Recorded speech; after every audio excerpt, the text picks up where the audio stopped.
یہ جو حضور کی ہی حیات طیبہ کے دوران ایک بغاوت کی سی کیفیت عرب کے اندر پیدا ہو گئی اور بڑی زبردست خانہ جنگی ہوئی حضور کے وصال کے فوراً بعد.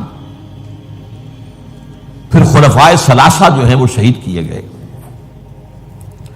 اس کا تاریخی پس منظر بھی آپ کو سمجھ میں نہیں آ سکتا یہ کیوں ہے. یہ آئسولیٹڈ واقعات نہیں ہیں، یہ در حقیقت ایک بات سمجھ لیں گے تو سمجھ میں آ جائیں گے. وہ کیا ہے؟ ہر ریولوشن کا خاصہ ہے، یہ لازمی بات ہے کہ جب وہ کامیاب ہو جاتا ہے تو اس کے کچھ عرصے کے بعد کاؤنٹر ریولوشنری موومنٹ شروع ہوتی ہے. ہوتا کیا ہے؟ ایک جماعت انقلاب لانے کے لیے کھڑی ہوئی، اس نے قربانیاں دیں، اس نے سب تقاضے پورے کیے. جو مخالفین تھے وہ مخالفت کرتے رہے، مقابلہ کرتے رہے، ریزسٹ کرتے رہے. ایک جگہ پر آگے محسوس کیا کہ اب ہم ریزسٹ نہیں کر سکتے. It's no use continuing resistance, لہذا سر جھکا لو بھائی. میں کہا کرتا ہوں اس کو پنجابی میں جو کہتے ہیں نیوی پاؤ، اس وقت جو ہے سر جھکا لو، لیکن ذرا وقت ملے گا پھر ہم ذرا موقع محل دیکھ کر وار کریں گے. یہ ہر ریولوشن کا خاصہ ہے، ہر ریولوشن کا، کہ آخری سٹیج پر آ کر مخالفین جو انقلاب کے ہوتے ہیں وہ دب جاتے ہیں، چھپ جاتے ہیں، کور لے لیتے ہیں اور پھر موقع دیکھتے ہیں اور موقع پر پھر وہ بغاوت کرتے ہیں، اس ریولوشن کو ختم کرنے کی کوشش کرتے ہیں. یہ چیز جو ہے اگر آپ کو سمجھ میں آ جائے تو در حقیقت وہ واقعات جو ہیں جن کی طرف میں نے اشارہ کیا کہ حضور کی زندگی ہی کے اندر وہ آثار شروع ہو گئے تھے. چنانچہ مدعیان نبوت کھڑے ہو گئے. آپ کو معلوم ہے طلیحہ اسدی، مسیلمہ کذاب یمامہ کا، اسود عنسی، سجا ایک عورت، اپنے اپنے علاقوں میں انبیاء نبی ہیں. انہوں نے سوچا یہ محمد کو اتنی بڑی کامیابی نبوت سے حاصل ہو گئی صلی اللہ علیہ وسلم، دعویٰ نبوت ہی تھا نا. آؤ نا ہم بھی سیر کریں کوہ طور کی، چلو دعویٰ کرو. اور ان کے گرد خاصی بڑی بڑی طاقتیں جمع ہو گئی تھی، کافی بڑی بڑی طاقتیں جمع ہو گئی تھی. چنانچہ مسیلمہ کذاب نے تو جو ریزسٹ کیا ہے، کیونکہ بالآخر جو ہے یہ ایک نبی نبوت کا دعویٰ کرنے والا مرد مسیلمہ اور ایک عورت سجا، ان دونوں نے آپس میں شادی بھی کر لی تھی. وہ تو ڈبل نبوت ہو گئی پھر. اور ان کی بہت بڑی طاقت تھی، بہت بڑی طاقت. یہ یمامہ کے علاقے کے لوگ جو ہیں بنو تمیم، یہ بہت تند خو، بہت سرکش، بہت جنگجو، بہت سخت لوگ تھے. ان کو ریزسٹ کرنا آسان نہیں ہوا. ایک مرتبہ تو ایک لشکر جو حضرت ابوبکر نے بھیجا اس کو تو شکست ہوئی. اس کے بعد حضرت خالد بن ولید رضی اللہ تعالیٰ عنہ کو بھیجا ہے. تو بہرحال ان کو تو حضور نے خطاب دیا تھا، خالد سیف من سیوف اللہ، یہ تو اللہ کی تلواروں میں سے ایک تلوار ہے. اللہ نے فتح دی، لیکن لگ بھگ 1200 صحابہ شہید ہوئے ہیں اس جنگ میں، جن میں 500 حفاظ بھی تھے. چنانچہ اسی سے اندیشہ پیدا ہوا تھا کہ یہ تو قرآن مجید ضائع ہو جائے گا. ابھی تک ہمارے پاس کتابی شکل میں تو ہے نہیں، در چھپے ہوئے نسخے چھاپا کھانا کا سوال ہی نہیں تھا. اصل حفاظت اس کی سینوں کے ذریعے سے ہو رہی تھی. اگر حفاظ کا یہ معاملہ ہوا تو قرآن مجید ضائع نہ ہو جائے. اس پر حضرت ابوبکر سے کہا گیا کہ آپ اس قرآن کو جمع کروائیں اور اسے ایک کتابی شکل دیں. پہلے ریلیکٹنٹ رہے حضرت ابوبکر کہ جو کام حضور نے نہیں کیا میں کیوں کروں، لیکن پھر جب دلائل سامنے آئے کہ واقعتاً تقاضا ہے تو آپ نے مانا. پھر جو بھی کاتبان وحی تھے حضور کے زمانے سب کو جمع کیا اور زید بن ثابت رضی اللہ تعالیٰ عنہ کو ان کا جو ہے چیئرمین بنایا. اس کمیٹی نے پھر جس کے پاس قرآن مجید لکھا ہوا کچھ تھا، کسی کے پاس اونٹ کی جو یہ اسکیپولا ہوتا ہے، یہ شانے کی ہڈی بڑی چوڑی ہوتی ہے تختی کی طرح، کسی نے اس پر کچھ لکھا ہوا ہے، کسی نے کوئی چمڑے کے اوپر کچھ لکھا ہوا ہے، کسی نے کسی کپڑے پہ لکھا ہوا ہے، کسی کو کوئی کاغذ مل گیا تو کیا ہی کہنے ہیں. تو پھر وہ جمع کیا گیا اور پھر سب جو ہے جو حفاظ بھی موجود تھے ان کے ذریعے سے پھر یہ کتابی شکل دی گئی. اس وجہ سے تو یہ جو ایک زبردست قسم کی تحریک اٹھی تھی وہ کیوں اٹھی تھی؟ اب اس کا تجزیہ کیجیے. اصل میں نے جو آیات آپ کے سامنے پڑھی کیوں پڑھی اس حوالے سے. پہلی بات تو نوٹ کیجیے، اذا جاء نصر اللہ والفتح ورأیت الناس يدخلون فی دین اللہ افواجا.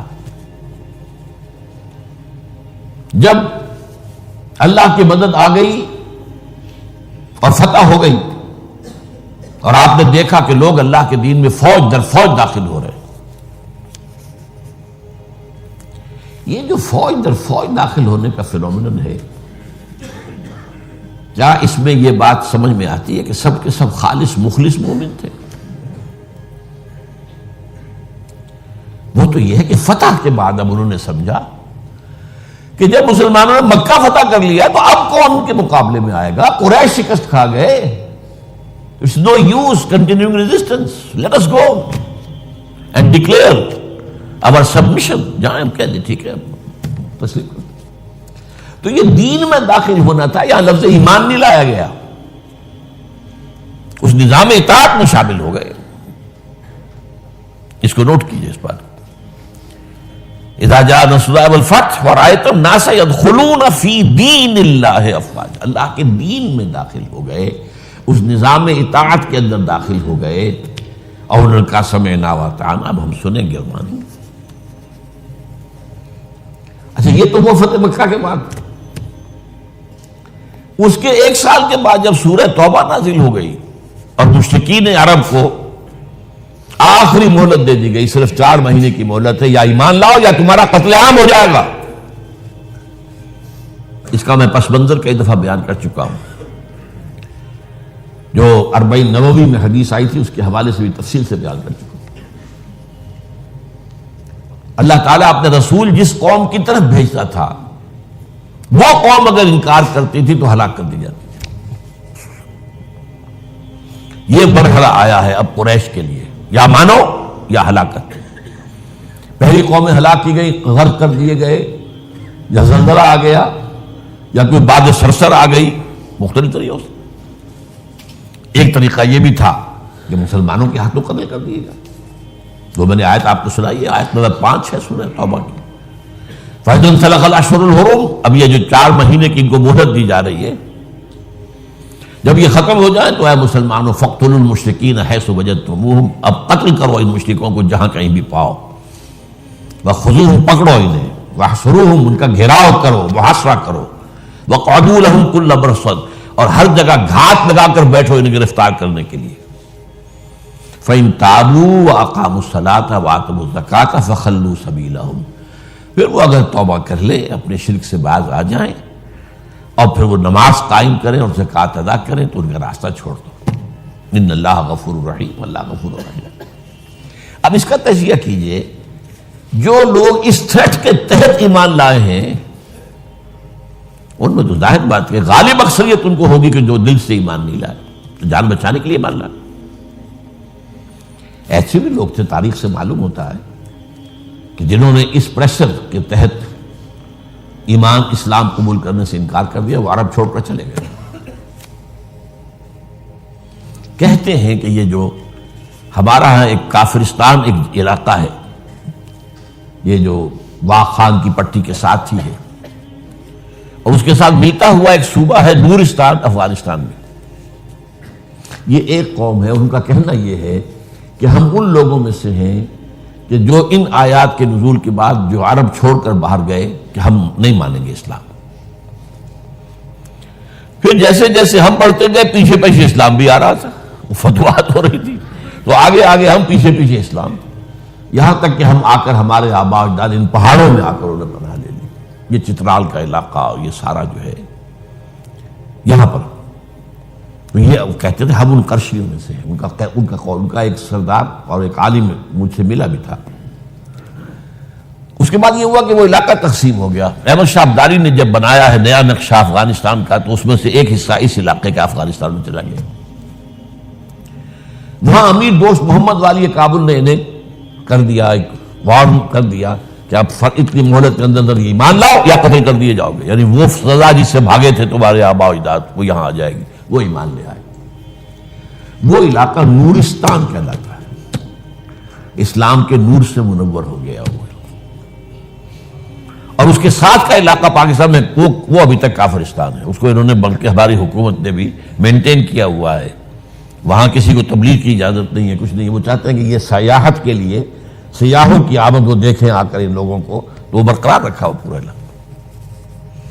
بہرحال یہ کیفیت اب تجزیہ یہ کرنا ہے کہ جو لوگ اس وقت ایمان لائے ان میں اگر اکثریت نہیں تو باہر بہت بڑی تعداد ایسے لوگوں کی تھی کہ جنہوں نے صرف جان بچانے کے لیے وہ جو ہے وہ اپنا ایمان لانا جو ہے اور اسلام میں داخل ہونا قبول کیا, ورنہ حقیقت میں وہ اسلام میں لائے. اس کے بعد حضرت ابو بکر کی خلافت کے دوران اس سے بھی بڑا فتنہ کھڑا ہو گیا. ہم زکوٰۃ نہیں دیں گے, زکوٰۃ جو ہے وہ ہم دیں گے, خود تقسیم کر لیں گے, خود تقسیم کر دیں گے. حضرت ابو بکر رضی اللہ تعالیٰ عنہ نے طے کیا ان کے خلاف جہاد, جنگ. کیونکہ یہ سورہ توبہ کی 5ویں آیت کے اندر بھی یہ ہے, 2 شرطیں ہیں. اگر وہ توبہ کریں اور نماز قائم کریں اور زکوٰۃ دیں. اسی کے حوالے سے جب کہا گیا تھا حضرت ابو بکر سے کہ آپ ان کے خلاف قتال نہ کیجیے, یہ مرتد تو نہیں ہوئے, اسلام سے منکر نہیں ہوئے, کوئی نئی نبوت کو دعوت نہیں کیا, اور زکوٰۃ کے بھی منکر نہیں ہے اس معنی میں کہ زکوٰۃ نہیں دیں گے. کہتے ہیں کہ ہم خود جو ہے اس زکوٰۃ کا بندوبست کریں گے. یہ عظیمت تھی حضرت ابو بکر کی رضی اللہ تعالی عنہ.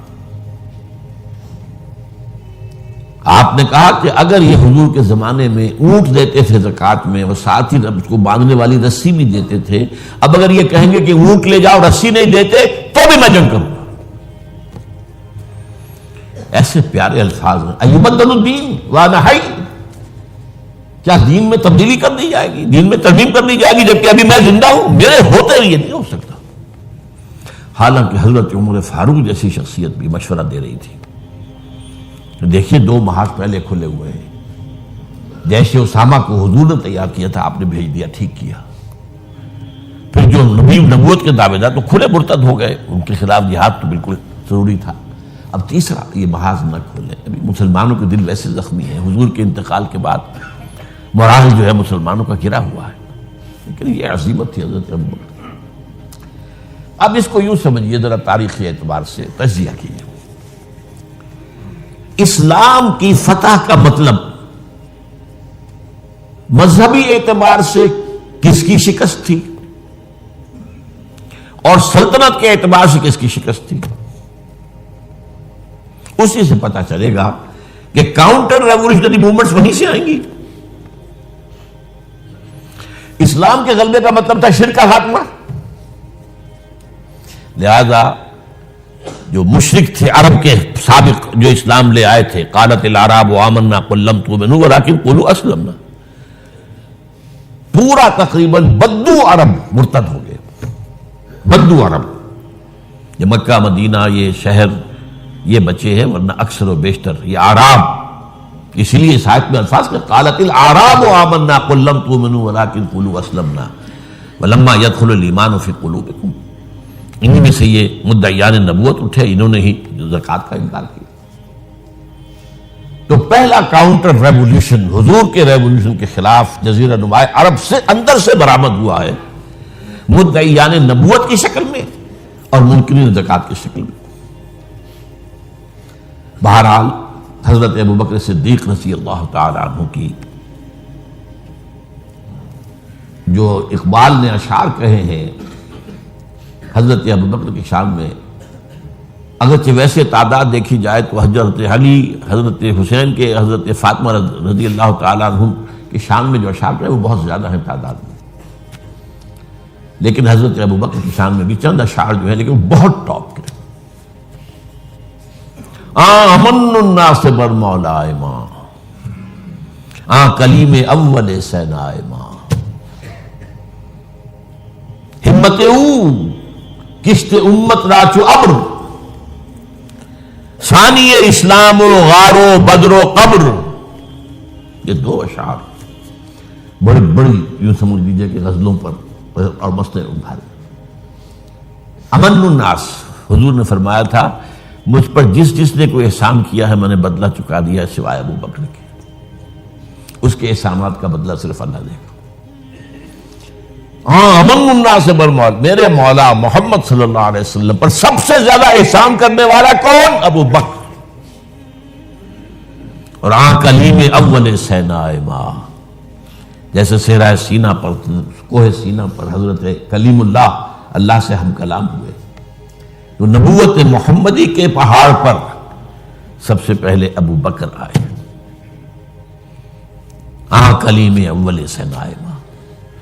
ہمت، یہ لفظ تھا جو میں چاہتا تھا لانا. ہمت، ان کے اندر جو ہمت تھی، جو ول پاور تھی، ہمت وہ کشت ملت رات جو ابر، وہ تو بالکل ایسے ہے کہ جیسے کسی کھیتی کے اوپر ابر کا پانی برسے تو کھیتی لہلا اٹھتی ہے. یہ کام کیا ہے ہمت ابو بکر نے رضی اللہ تعالی، عظیمت. اور پھر جو بات کہی ہے ثانی اسلام و غار و بدر و قبر، پورے دیوان اسے ایک مصرے کے اوپر جو ہے نثار کر دیے جائیں. اسلام میں بھی نمبر 2 حضور کے بعد پہلے کون؟ ابو بکر. غار میں نمبر 2، غار ثور میں حضور کے ساتھ کون؟ ابو بکر. بدر میں نمبر 2، جب وہ بنا دی گئی تھی جھونپڑی اور وہاں حضور سجدے کر رہے تھے دعائیں، کون کھڑا تھا پہرے پر تلوار لے کر؟ ابو بکر.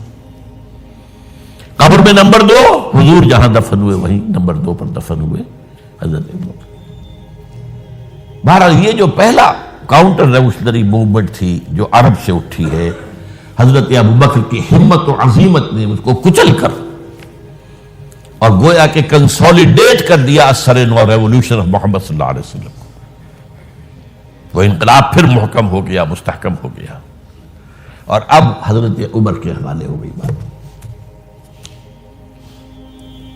اچھا، مذاہب میں کس مذہب نے سب سے زیادہ زک اٹھائی اسلام سے؟ پہلے شرک، دوسرا یہودیت.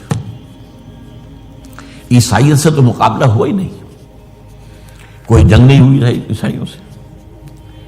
غزوہ موتا ہوا لیکن وہ بھی آخری دنوں میں. اور میں کئی دفعہ بیان کر چکا ہوں کہ عیسائیوں کا طرز عمل مسلمانوں کے ساتھ بہت بہتر تھا.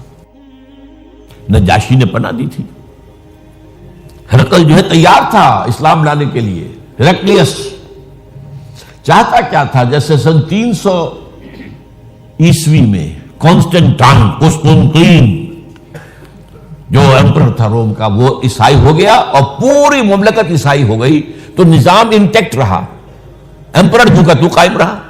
اگر صرف ایمپرر قبول کرتا پوری قوم نہ کرتی تو معاملہ فساد ہو جاتا. وہ یہ چاہتا تھا کہ اب میری پوری قوم میرے ساتھ جو اسلام لے آئے. وہ ایک لمبی بات ہے، اس وقت میں تفصیل میں نہیں جا سکتا. بہت پیاری حدیث ہے، بڑی طویل، جو اس کا مکالمہ ہے، جو کہ اس نے ابو سفیان سے اس وقت تک ایمان وہ نہیں لائے تھے. جب حضور کا خط پہنچا ہرقل کے پاس تو اس نے کہا کہیں کوئی عرب کے کوئی لوگ آئے ہوئے ہیں، آس پاس کوئی تاجر آیا کرتے تھے وہاں.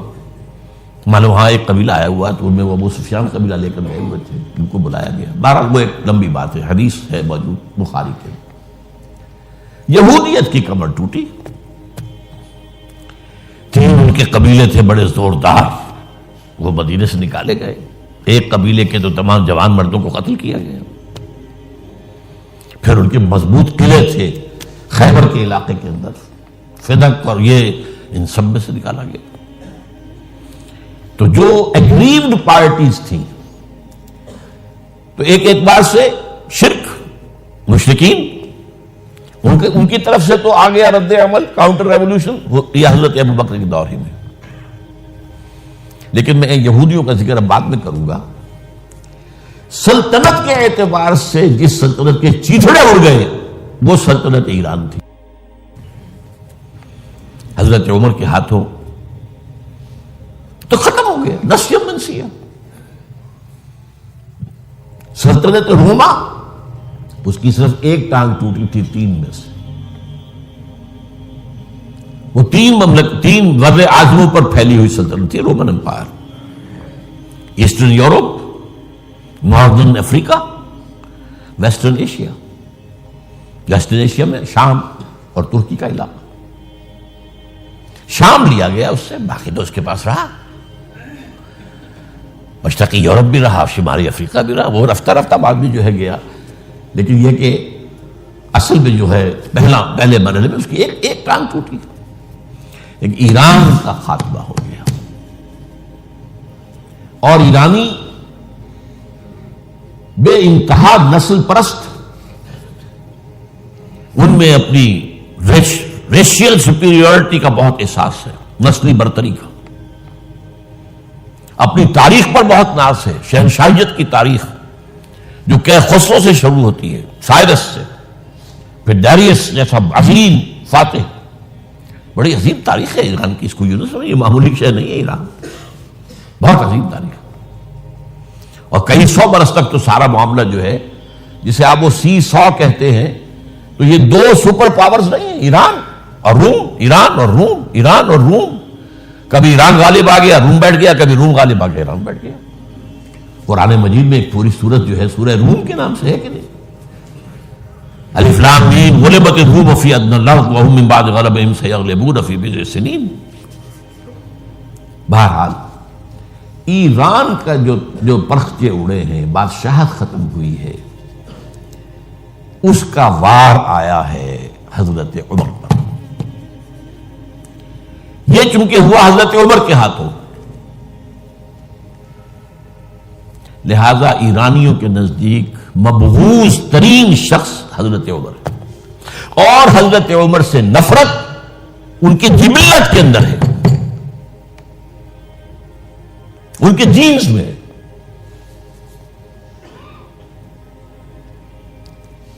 چنانچہ کس نے شہید کیا حضرت عمر کو؟ ابو لولو فیروز، ایک ایرانی غلام تھا حضرت مغیرہ کا رضی اللہ تعالی عنہ۔ اس نے آ کر حضرت عمر سے شکایت کی کہ حضرت مغیرہ جو ہیں ان سے مکاتبت میں کر رہا ہوں، وہ مجھ سے بہت زیادہ پیسے مانگ رہے ہیں۔ مکاتبت یہ تھی کہ غلام طے کر لیتا تھا کہ میں کمائی کر کے تمہیں اتنے پیسے دے دوں گا تو مجھے تم آزاد کر دینا، مکاتبت کہلاتا تھا کہ وہ اتنے پیسے مانگتے ہیں، بہت زیادہ زیادتی کر رہے ہیں۔ حضرت عمر نے پوچھا کہ تم کیا کیا کام جانتے ہو؟ اس نے گنوایا، میں یہ بھی جانتا ہوں، یہ بھی جانتا ہوں، یہ بھی جانتا ہوں، میں ترخان بھی ہوں، میں فلاں بھی ہوں، میں چکیے بھی بناتا ہوں، میں یہ بھی کرتا ہوں۔ تو فرمایا کہ پھر تم پر یہ زیادہ نہیں ہے، جو مغیرہ تمہارے اوپر جس قدر رقم ڈال رہے ہیں زیادہ نہیں ہے، اور دیکھنا مجھے ایک چکی بنانی جانتے ہو تو ایک چکی مجھے بھی بنا کے دینا۔ کہا آپ کو تو میں وہ چکی بنا کے دوں گا جو ساری دنیا یاد کرے گی، دھمکی دے گئے۔ اور حضرت عمر نے پہچان لیا تھا کہ دھمکی دی اس نے۔ دوسری طرف اس کی پشت پر کون تھا؟ ہرمزان، یہ ایک بار جرنیل تھا ایرانی، شکست ہوئی، گرفتار ہو کر آیا، کیونکہ بہت بڑا وار کرمنل تھا۔ اس کو فیصلہ کیا گیا اس کی گردن اڑا دی جائے۔ اب اس کی چال دیکھیے، ایرانی ذہن کہ مجھے ذرا پانی پینے کے لیے دے دیں اس سے پہلے کہ میری گردن اڑائی جائے۔ حضرت عمر نے فرمایا ہاں پانی دے دو۔ اب پانی کا کٹورا ہاتھ میں کہتا ہے دیکھیں مجھے ضمانت دیجیے جب تک میں یہ پانی نہ پی لوں مجھے قتل نہیں کریں گے۔ کہ ہاں ٹھیک ہے، جب تک تم یہ پانی نہیں پی لو گے تو میں قتل نہیں کیا۔ وہ کٹورا پھینک دیا پانی کا، کرو کا قتل مجھے کیسے کرتے ہو؟ تو یہ پانی تو میں نے نہیں پیا، چھوڑنا پڑ گیا اس کو، زبان کی بات تھی۔ وہ تھا اس کی پشت پر ابو لولو فیروز، اور ابو لولو فیروز کے اب بھی اس کے جیسے ائمہ اہل بیت کے اہل تشیع جو ہیں وہ ان کے مقبروں کی صریخ بناتے ہیں، اس کے اوپر جالی ہیں، اس طرح اس کا ہے، اور حضرت ابو لولو فیروز کا حلقہ ہے، وہ قاتل عمر ہے رضی اللہ عنہ۔ تو سمجھ رہے اس بات کو؟ جو بھی اگریوڈ تھے وہیں سے کاؤنٹر اٹیک آنا تھا نا۔ اب آئیے یہود کی طرف۔ ظاہر بات ہے کہ جزیرہ نما عرب سے یہودیت کا خاتمہ ہو گیا۔ اس کے بعد مجھے اکثر اس معاملے میں یاد آ جایا کرتی ہے ایک پکچر کبھی کسی زمانے میں دیکھی تھی، ہیلن آف ٹرائے۔ وہ ٹرائے کا گھوڑا تو بہت سے لوگوں نے سنا ہوگا، کہانی ایسی ہے کہ ان کے تو اسپارٹا اور ٹرائے کے آپس میں جنگ تھی، اس میں وہ گھوڑا ایک بنا کر اس کے اندر چھپا کر فوجیوں کو وہ شہر کے اندر لے گئے تھے۔ اس جنگ میں ایک موقع پر جو ان کا سب سے بڑا یونانیوں کا جو سب سے بڑا سردار تھا، وہ جو ان کا سب سے بہادر شمار ہوتا تھا، وہ قتل ہو گیا۔ تو ایک یونانی جو ہے دوسرا سردار کھڑا ہو کر کہتا ہے، so this is the end of Greek bravery but not of Greek treachery. یہ یونانیوں کی بہادری کا تو خاتمہ ہو گیا اس شخص کی موت کے ساتھ، یونانیوں کی عیاری تو ختم نہیں ہوئی نا۔ تب اس نے پھر یہ پہلے تو پسپائی کروا لی، سب کے سب چلے گئے۔ اب یہ ٹرائے والے دیکھ رہے جا رہی ہیں فوجیں چلی گئیں، جہازوں میں بیٹھ کے بھی روانہ ہو گئے۔ پھر کچھ عرصے کے بعد واپس آئے، خفیہ طور پر گھوڑا بنا کر لائے بہت بڑا، اس کے پیٹ میں اپنے فوجی بھرے۔ اب وہ جو ہے لوگوں نے دیکھا بعد میں ٹرائے کا گھوڑا ہے، اس کو لوگ اندر لے گئے، وہ خوشیاں منا رہے ہیں فتح کی۔ رات کو جب وہ شراب کے نشے میں دھت ہو چکے ہوئے تھے، وہ اس میں سے نکلے، پیٹ میں سے انہوں نے قتل کیا ہے۔ تو وہ ٹریچری ہے۔ تو یہودیوں کی بریوری تو ختم ہو گئی جبکہ خیبر فتح ہو گیا اور وہاں کے بڑے بڑے قلعے حضرت علی رضی اللہ تعالیٰ عنہ کے دست مبارک سے، اور ان کا بہت بڑا مرحب، بہت بڑا سردار، بہت بڑا طاقتور، وہ قتل ہوا حضرت علی کے ہاتھ رضی اللہ تعالیٰ عنہ۔ But not the Jewish treachery. وہ ٹریچری اب شروع ہوتی ہے حضرت عثمان کے زمانے میں۔ عبداللہ ابن سبا ایک یہودی ہے یمن کا، وہ اسلام کا لبادہ اوڑھ کر اسلام میں آ گیا مدینے میں۔ یہاں اس نے اس معاشرے کا خوب تجزیہ کیا، یہاں کیا کیا چیزیں ہیں، کون کون سی فورسز ایٹ پلے ہیں، میں کس دکھتی رگ کو چھیڑ سکتا ہوں۔ میں نے محسوس کیا کہ بنو ہاشم اور بنو امیہ کی بڑی پرانی جو ہے جب قلش اور مسابقت، ایک طرح کا مقابلہ قریش کے ان دو بڑے گھرانوں کے اندر، یہ ان کی ہڈیوں کے اندر ہے، اس کو اٹھایا۔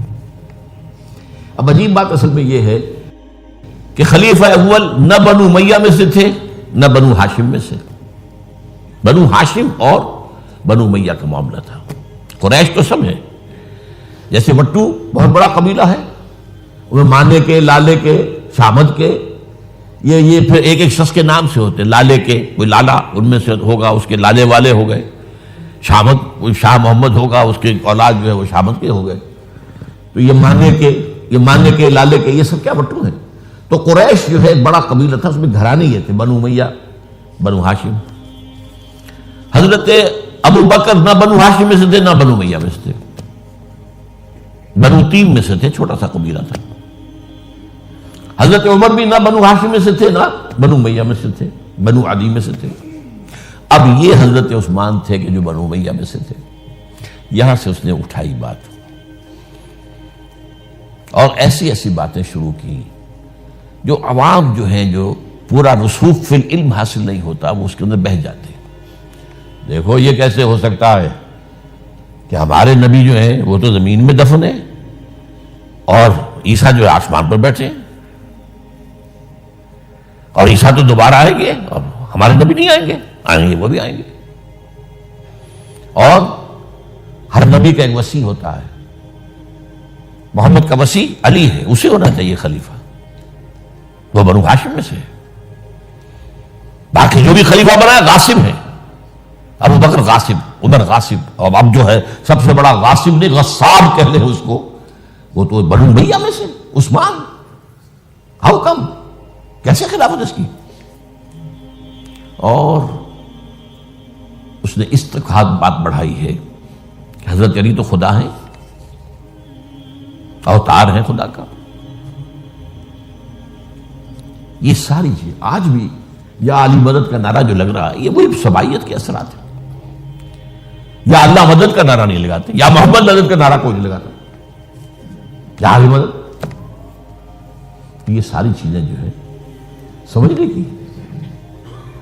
حضرت علی رضی اللہ تعالیٰ عنہ کے بارے میں غالب بھی کہتا ہے، مشغول حقوم بندگی بوتراب میں، بوتراب حضرت علی ان کی بندگی کرتے ہوئے میں اصل میں اللہ کی بندگی، میں ان کی بندگی کرتا ہوں گویا کہ اللہ کی کرتا ہوں۔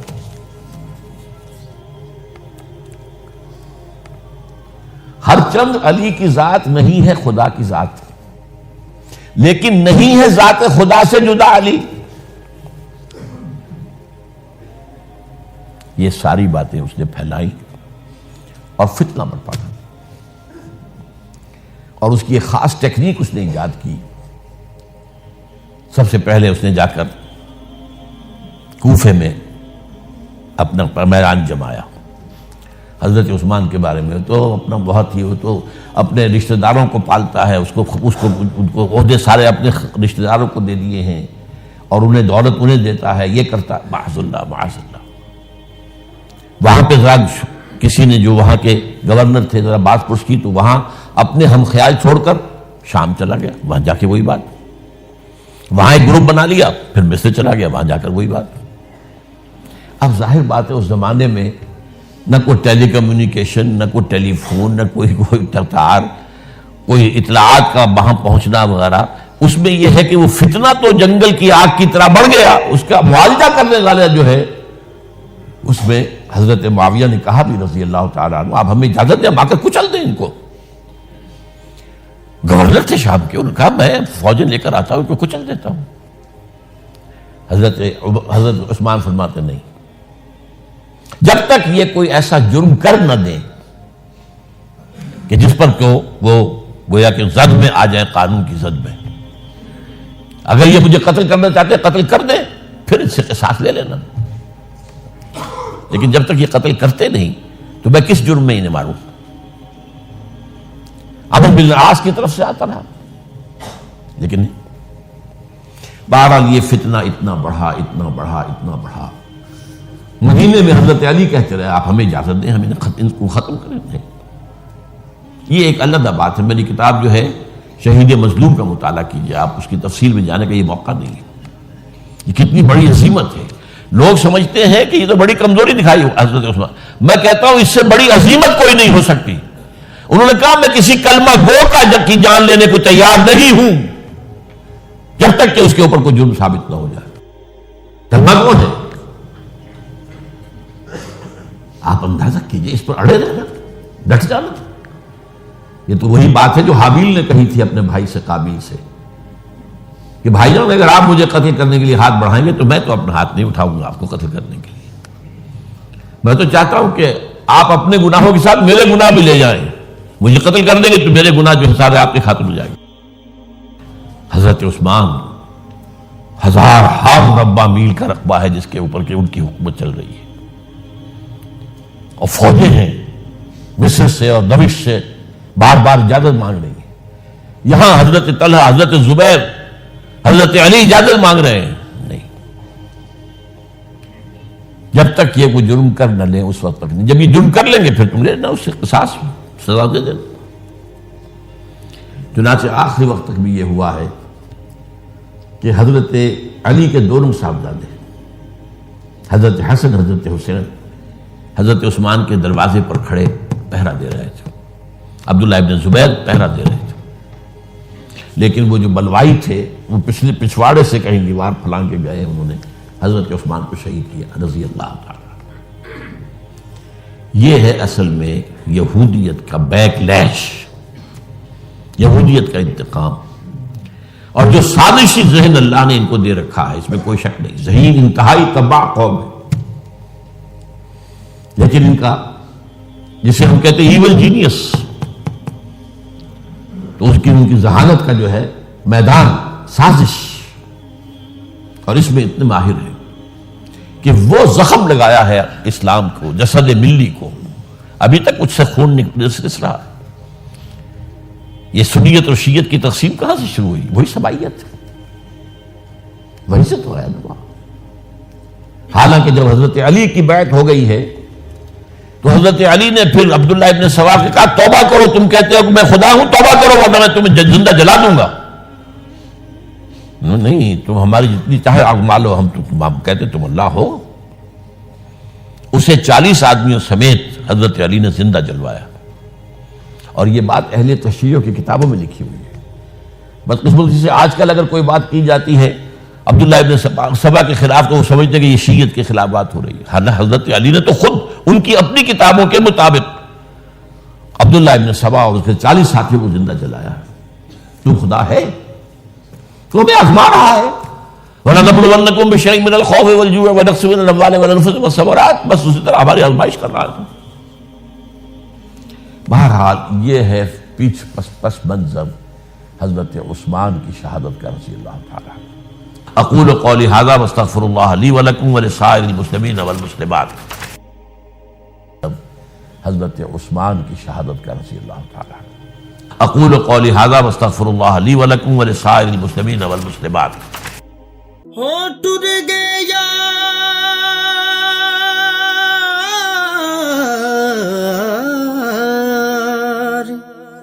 ٹر گئے یار محبتاں والے تے لے گئے نال ہاسے. دل نہیں لگدا یار محمد جائیے کیڑے پاسے. ماں مرے تے پیکے مکدے تے پیو مرے گھر ویلا. شالا مرن نہ ویر کسے دے